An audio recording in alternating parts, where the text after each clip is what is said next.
legendary Winston Chaney. Winston Chaney. From WYCB 1340.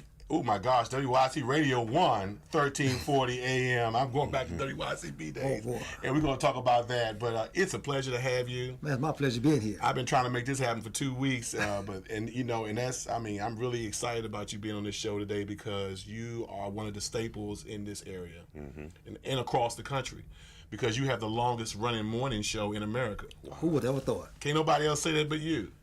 Nobody, and believe it or not, I've got more hours in the morning in D.C. than anybody in history. Is that right? Wow. Donnie Simpson was all 5.5 years, so that takes away from his time. I got more hours in the morning than anybody in D.C. history. Wow. My goodness. And look, and your beard is still looking good. Well, it's a black product. Blow that bitch. It's called Soft Sheen by Carl. Well, so look, I know a little bit about how you got started, but tell us all how you got started. I was in Richmond, Virginia, a station called WKIE. I just found out that they went FM not long ago in Richmond. Wow. And I was calling request line one day, talked to a guy named Doc Holliday. Yeah. Doc Holliday. And I said, Doc, teach me broadcasting. Well, he said, okay, just like that. See, these days it won't happen like that. He said, okay, daytime station. He said, we go off at sundown. Come over here in the evening. I teach you everything you taught me in broadcast school. Just like that. Just like that. Wow. I started going over every day. And before I knew it, I started reading announcements, doing commercials, and doing some part-time stuff. Now, he left the station and turned me over to the boss, a guy named J.D. Jackson from D.C. He kept me until I moved to D.C. Wow. And then, coming to D.C., anybody from Tidewater? No. A station in Tidewater called WOWI in Norfolk. Okay. The first voice of WO, we call it YW, a guy named Frank Hollis. He was there one day. He said, Winston, when you go to D.C., there's a station I want you to try.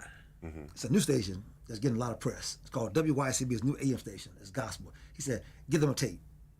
I said, I will, okay. So I came to D.C., and I gave WOL a tape, Moon Man, Remember that. and I gave WYCB a tape. Moon Man called me for an interview. He said, listen, I want you to do my Sunday afternoon for me. He said, I want you to jam the people on Sunday afternoon like 3 to 9 when they're out in the car riding through the park. They're all yours. YCB offered me 2 days a week. Wow. What did I take? 2 days a week. There you go. There you go. And been at, well, I would say I've been there ever since, but I did leave one time. Really? There's a story behind that. I was doing part-time at YCB, and my buddy Dwight Langley at OK100. He said, Winston, you want to try, I got a spot open over here at OK100. You want to try it? I said, sure. And he said, okay, as of right now, you're hired. So YCB, he said, I'm going to LA for 2 weeks. When I get back, you're on the air, on the FM. Had never been on FM before in my life. Got back, YCB had a party for me, a little going away party. And Mitch Clark, the program director, you probably remember Mitch Clark. He said, listen, if it doesn't work out, you can come back. It's a message to all the young folks. Never burn your bridges. Don't burn those bridges. Don't burn your bridges. I got on the subway and rode over to OK100 that day, right on First Street, Northeast DC. Got over there, believe it or not, this is going to kill you. He came downstairs and said, Winston, they just fired me. Wow. When they fired him, They fired you. they didn't know who I was. Know what I did? What? Got back on the train, went back to YCB. I said, look, I'm back. Just like He said, this. like just that. The same day. So And- you quit and got rehired the same day. Okay. I've been on the air ever since. And got the morning show and been there ever since. And it'll probably never happen again. Not like that, boy. Nope. Wow. So there's a few stories I've got, about my hiring and my longevity at YCB. Yeah, and a lot of people, I grew up, I'm 43, so I remember you a little bit behind the drums. A little bit. People don't know Winston Chaney can play a little drum set. Well, see, I played drums in Danville. I learned to play in Danville from the guy who gave me my inspiration in radio at his house. My Really? my pastor's son, who is now also a pastor. He had a drum set, and I used to go to his house and play drums. And he took me to the station one day and gave my inspiration to get in radio. Wow. Yeah, sure did. I remember seeing Greater Mount Calvary every now and then. You would get on there. I'm like, that's Winston. Played for the male chorus. Really? Yeah, played for the male chorus. But I grew up playing concert trumpet. Okay. Okay. Concert trumpet. Wow. Yeah, I read everything.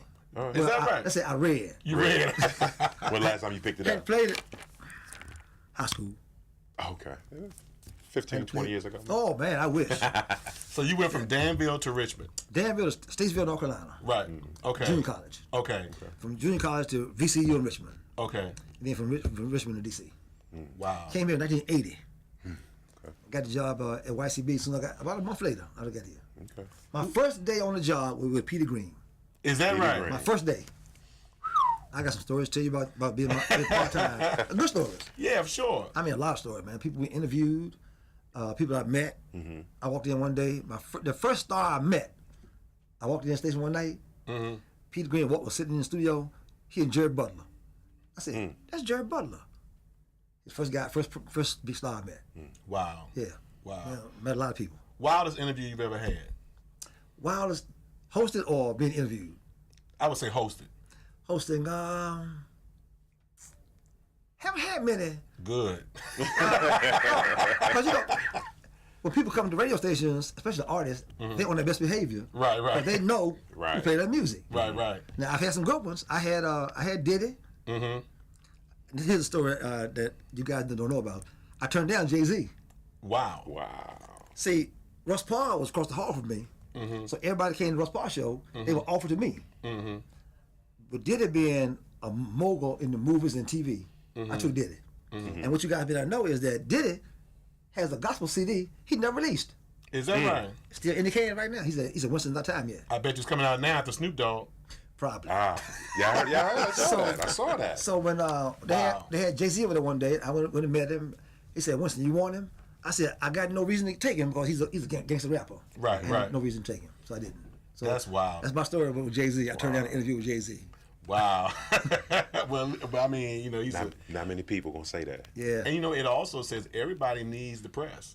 I mean, everybody trying to get on the radio. right. It's an equal. I mean, That's right. They brought me Ice Cube. They brought me Kerry Washington. They brought me Stephanie Mills, Brian McKnight. They brought me everybody that came over there to the Russ Paul show. They brought it to me. Who's the most talented disc jockey you've ever worked with? The most talented. I like Don Miller. Yeah, I remember Don him. Miller was talented, boy.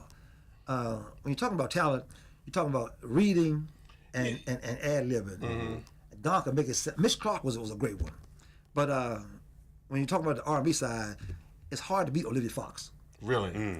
Olivia Fox could take this commercial, cold, walk in, read it, sit down, walk out.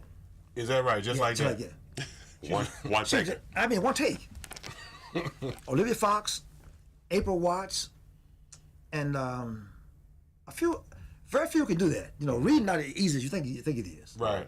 It's kind of hard when you're in front of the microphone. You guys know you're in microphone in front of the microphone all the time. We try. Man, look Yeah, they give you on phonics. See, they give me a spot. I'll do two lines or paragraph and put it together. These guys walk in. And walk out. I think in my whole career, I've done one spot in one take, a 6-second spot. Just one. All mine being pieces. Wow. Let's talk about indie artists in the Washington D.C. and abroad. And you came to my conference last year, and we had in-depth discussion. But in your mind, what does an independent artist need right now to survive? They've got what it takes. The people on the inside are the ones that give them trouble. I think a lot of artists should be played. And if I had my own show, I would play them. But of course, my hands are tied being with a big conglomerate like Radio One. They've got it. I've got a segment on my show called Artists of the Week. I get to play them. I had you on the show. I get to play. I play artists and play the music that other folks don't get to hear. And people love them. I mean, I get a lot of feedback from these artists, man. They say, "I love that music. Why can't I hear it?" I said, "But my hands are tied. I can't play it." And that's something. Well, a lot of stations across the country, that's the thing about having, all these big conglomerate radio, these syndicated networks. They're controlled by one or two people, Right. and kind of took the power out of the individual DJ's hand. You feel something, you feel a move on, you know, and shoot, that's what happened to me. I love the Lord. Yeah. Oh, It was because of small stations picking it up across the country that made it big. And then when I got to a certain chart position, that's when some of the bigger conglomerates pick it up. See, what one station does not want to do is have another station playing a hit and they're not playing it. Right. Yeah, they don't want that. They don't want that. Yeah, of course. But why is it so always about the bandwagon? So now, you know, we can't do that. You don't want to be the person to break me, but as soon as somebody else does, now you want to jump on the bandwagon. Jump right on the bandwagon. And see, what you got to remember now, the sound of a station is the thinking of one person, program director, one person. That's profound, and you know a lot of us don't know that. You know, we complain and we I look at you and tell you, Winston, I'm so mad with you. You're not playing my record. We get this. You looking at me like this, so you know I'm, bruh. My hands are tied. Yeah, I can't do it. And most people's hands are tied. You know, that's kind of the way radio is right now. Unless you're Don Simpson and Tom Joyner, right? They write in a contract, I can play what I want to play. You know, if I get to that point one day, it's on. Talk about Lucille Banks Robinson Miller. You worked with her for a while, didn't you? She was a legend, man. I'm telling you, she was bigger than people think she was. I mean, she was huge and talented. She was on the air for a long time. I think she was like the second black on DC radio, the second black person on DC radio history. Wow. I thought she was the first, but Jerome says Jerome Bell. You guys know Jerome Bell. He told me that she was the second one. I don't know who the first was, but she was definitely a legend. She could read real well. Right. Although people would pay her to do live reads on her show. Wow. Pay her, and she would read them. Actually, she would read them for 2 minutes instead of 1 minute. Take a 1 minute commercial and make 2 minutes out of it, or 3 minutes. You know, you got your money worth and some more. Okay. Did you start the radio choir? No, I did not. How'd that get started? Well, when I got here, it was already started. See, the recording came out 2 years before I came to town. The album came out in '78. Right. I came to town in '80. Right. And still some good songs on that album. To this day. Yeah. I'd like to resurrect that. I mean, really, because there's a lot of historic stuff in this city that I feel like is getting lost in terms of gospel. BLNS. Oh, yeah. Yeah, boy. The radio choir, and then there was some other choir that Myrna was involved in. I can't think of what it was. I remember when Dealey Owens put out projects back in the day. Got played, too. Yeah. And I was a little kid then, but, you know, my antennas were rolling. You know, Right. I heard all that stuff, and a lot of people really don't know about all those records. Yeah, right. Yeah. I've been credited with keeping the quartet going. Absolutely. Since the death of Flip Forrest and Cal Hackett. After them, no one played quartet. So I kept them going. The Heavenly Sons and the Southern, these guys in town. I played a lot of those for the first time. Okay. And still today, they thank me for playing, keeping quartet alive. Yeah, man, and it's a lot of talented quartets in this area. I mean, a lot of. This is a quartet area, boy. Yeah, we love it. Everybody from the South, we moved get to DC, up, they love quartet. And that music not going away. It's not, you know. And look, and they support their own. They'll pay $25, $30 to come to an event. Yeah, they will. And go pay for the meal in the back room. The chicken. If you go to a quartet concert, there will be a meal. They love to eat. Who are some of the most, well, I should say most talented, but who are some of the talented artists in this area, you know, that kind of move you right now? Well, of course, Smallwood and Anthony Brown, those guys doing a phenomenal job. Some of the young guys I'm interviewing doing the artist spotlight. Got some real good stuff, man. Trey Howard, Chester Burke, Ron Nelia. Of course, you know some of your music. You know, just great music. I can go on and on with a lot. There's a lot of music that I can't play until I interview them. Isaiah Thomas, Seven Sons of Soul, Cliff Jones. These guys got great music, man. Great music. Talk about your family. Family. Mom's still living. Mom's 86. Yeah. Is that right? Mom's still living. Dad passed away years ago in the 80s. Got a big brother and 2 younger sisters. I got a daughter who lives here with 2 beautiful granddaughters. Is that right? And been married for a long time, 28 years now. Been married 28 years? 28 or 29. One or two. We're live on TV, Winston. I need you to figure it out. You right now. You right. Trying to look here. He's 29 in August. You 29 in August. Wow, that's a blessing, man. Anything that the audience, people who know you, don't know about you? They may not know that I grew up with a stuttering problem, and I still do. Still got it. I think people say you talk fast. I think my mind think of the words before I even say them, so I'm trying to catch up. And you think we don't know you have a stuttering problem? Right. Because I have one. So yeah, absolutely. No, you don't.